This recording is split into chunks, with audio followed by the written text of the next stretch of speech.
What's going on, everyone? Welcome back to the show. So yet another clip here. We're going to show you farmers in Arkansas. They're struggling as well. And I want you to hear this expert talking about farmers and what she thinks we're looking at right now when it comes to bankruptcies, the ratio. And this is going to shock you. So we're going to play that video. But first off, you guys can do me a favor. Please like the video. And if you're watching this video and you want to see more content like this, please consider subscribing to the channel. Okay, so we're going to go ahead and take a look at this video. Now, remember, when it comes to farming, we rely on farming, all of us. Okay, now farmers are struggling. And so do they get aid? Should they get aid? And the president just came out and said that he wants to provide aid for farmers. They're going to take it from tariffs. That's the plan right now. There's also money coming from the big, beautiful bill, but they won't be able to receive that until 2026. And so I'm going to show you this clip, and then we'll talk a little bit about it. Here we go.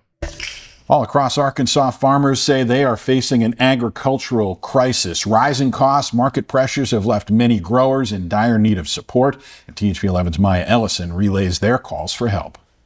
We're beyond ripple. We're beyond crisis. We're to tsunami. Row crop farmers across Arkansas are sounding the alarm, pushing for help before it's too late. We're looking at 1 to 3 farms. 1 out of every 3 farms going out of business right now. 1 out of every 3 farms going out of business right now. That's insane. And farmer herself, Deanne Vaught, explains the message her and other agriculture leaders discussed during Tuesday's public meeting in Stuttgart. They say it's a tough situation for farms, many of which have been around for decades. The heartache of having to decide if I can carry on with the 5th generation farm or the 4th generation farm, and knowing that it lands on me if I don't move forward.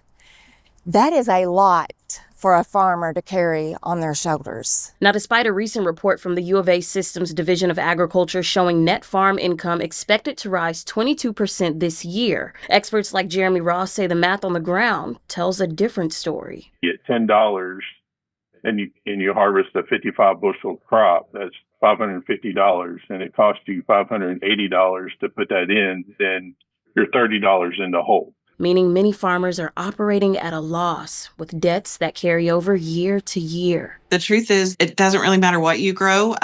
You are projected to lose money on an acre, really no matter what you've planted on it. Brandy Carroll with the Arkansas Farm Bureau Federation says inflation, tariffs, and global conflicts have all driven up costs, while crop prices remain depressed. And while experts say the Big Beautiful Bill Act will provide $66 billion in new farm investment starting in 2026, Carroll says by then, it's too late. And so they're facing a really hard choice right now, how to keep their families on their farm and how to maintain their way of life. And so there will be a lot of people making really hard choices. And so you heard there at the very end, the Big Beautiful Bill does have some aid for farmers. I think it's like $66 billion or something like that.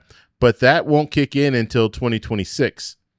And you have farmers struggling now. So some of these farmers are not going to be able to make it until 2026. And so that's going to be a huge problem for a lot of farmers. So we are going to see, and as the lady stated earlier, 1 in every 3 farmers will go bankrupt and they'll go out of business. And so, and this impacts all of us because we all rely on farmers. We all rely on produce coming from farmers. But when we're looking at soybean, we're looking at corn, we're looking at rice. These are some things that farmers export outside of the country. But now, as a result of tariffs, you have countries like China saying, no, we're not going to do business with you anymore. We're not buying soybean from you anymore. We're going to buy soybean from other countries. And that's impacting all of these farmers because they rely heavily on China buying soybean from the U.S. And the fact that they're not doing that anymore, that is going to impact farmers. And so we'll have to see how this plays out. President Trump did come out and say that he is going to provide additional aid. So we're not even talking about the Big Beautiful Bill, but take some money from the tariffs and help out farmers. But remember, the president also said that he was going to have a tariff rebate for the American people. And he talked about that for about 3 weeks. And then we haven't heard anything the last couple of months about that. So this is not the first time the president has said he's going to help someone and he doesn't follow through with it. And then remember also, this has to go through Congress. This is not something that the president can just do. The president has to rely on Congress to legislate and create a bill that would provide aid for farmers. And so this is not an executive order that the president can sign and say this money is going directly to farmers. They're going to have to go through Congress because Congress, they carry the purse. They have the money. Now, we have seen Congress kind of sit back and not do things, but in this situation, they're actually going to have to move some type of legislation in order to help the farmers. And then you have some other people out there saying, why are we helping the farmers? Why should they get a handout, if you want to call it that? The American people aren't getting a handout, so why should farmers get a handout? We're all in this together when it comes to tariffs because we're all paying more, and that's a reality. Now, do we want to shut down farms? That's probably not the right way to go. But the current administration should have thought about a lot of this before they start imposing these tariffs on other countries, because countries can retaliate, and they are retaliating, and it's impacting companies in the U.S. It's impacting farmers. So I want to know what you guys think, so let me know in the comments below. If you like this video, please give me a thumbs up. Please subscribe for more, and I'll talk to you in the next one. Bye. So that's all we have for this video. Make sure if you guys want to send me an email, you can do that, david@thetecshow.com.